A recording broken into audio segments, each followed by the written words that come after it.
Era essa a minha dúvida, né? A forma de fazer um valuation de uma criptomoeda, por exemplo, entre parênteses, um valuation, seria talvez entender o número de transações que acontecem na rede por trás do blockchain deles, ou quantos ativos estão atrelados àquela rede, se de fato é um sistema robusto. Então, talvez se passarem por provas, existem alguns gatilhos que fazem esse ativo subir, é mais ou menos isso? É bem complicado, né? Você vai achar pessoas que têm lá as suas teorias sobre como analisar uma criptomoeda em termos de valor, né? Lei de Metcalfe, que fala que uma rede vale o quadrado dos seus participantes, adaptações para isso. E tem as projeções, já o Bitcoin tem que estar valendo até tanto devido ao modelo Stock to Flow, que é um modelo que analisa o estoque que existe, o fluxo de criação de novos Bitcoins. E o pessoal olha gráficos, mais ou menos dança em torno daquele valor. Só que o pessoal olha o gráfico logarítmico, né? Se fosse olhar o gráfico sem estar nessa escala, ia ver que é muito distorcido. Então, é muito complicado a gente avaliar o quanto deve valer uma criptomoeda. A analogia que a gente pode fazer é com o mercado de ouro. E não tem uma fórmula para você ter um valuation do ouro. Você tem uma demanda, né? No fundo. É oferta e demanda, né? Porque uma empresa, por exemplo, gera um fluxo de caixa.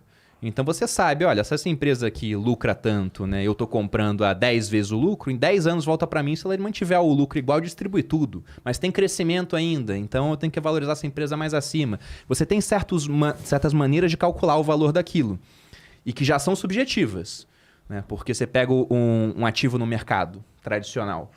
Qual é o valor de uma empresa? É o valor dos fluxos de caixa futuros dela trazidos a valor presente. Ninguém sabe quanto ela vai ter de lucro no futuro. Então já é um chute. Um chute educado, mas é um chute. Ninguém sabe essa taxa de desconto para trazer valor presente, porque também não sabe a taxa de juros no futuro. Então é um outro chute. Então tem um analista que vai chutar que vale A, outro vai chutar que vale B, outro vai chutar que vale C. E podem estar todos errados, né? E tudo pode acontecer nesse inteirinho também, né? Pois é. Como é que você faz o cálculo de quanto a Apple vai lucrar se a Apple todo ano está lançando alguma coisa nova? De repente lança um produto que nem aqueles AirPods, né? Que sozinho tem uma receita maior do que de boa parte das empresas do Brasil. Obviamente, se você tiver algum exemplo, outro exemplo que você queira mencionar também, mas se vocês aí têm curiosidade, quer ver um caso muito desse especulativo que eu achei muito interessante, uma live de 3 horas... Mas eu vi um do Holder, acho, fazendo do Tesla. São 3 horas explicando como que as pessoas veem o valuation. E ele fala se ele concorda ou não.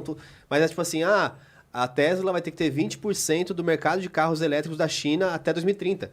Então tem coisas muito específicas que estão construídas, pensadas por trás. Não é vamos pôr $1.000 aí na Sim, vê se dá. Mas, por exemplo, pergunta de leigo aqui. Se eu tenho, por exemplo, uma estrutura de contratos inteligentes atrás de uma criptomoeda, um Ether, um Cardano, por exemplo, e de repente tem um vendedor e um comprador que resolve transacionar a commodity através desse sistema.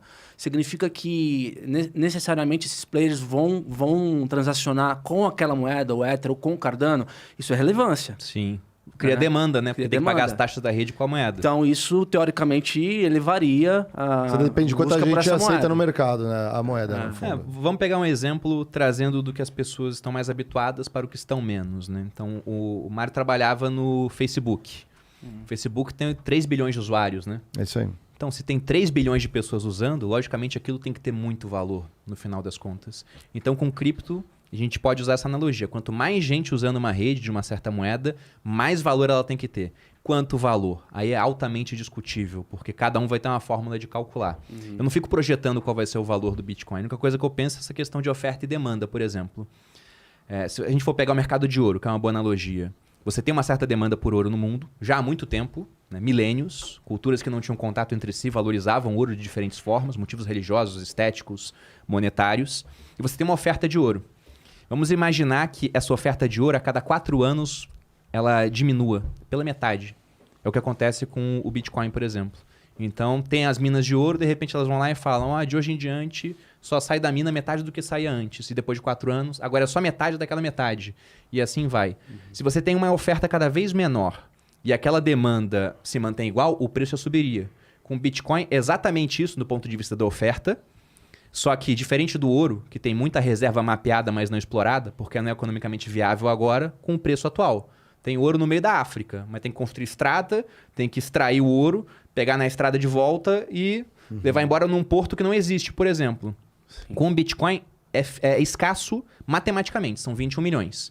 Então já tem mais escassez do que o ouro. E na demanda, não é a manutenção da demanda que já existe, porque todo dia Tem um cara daquele grupo que começou a usar Bitcoin que fala com o vizinho dele. Cara, sabe o que é Bitcoin? É quase uma testemunha do Bitcoin, né? Bate na porta assim. Você sabe o que é Bitcoin? Você tem um minuto para a palavra do Satoshi Nakamoto? Aí começa isso, né?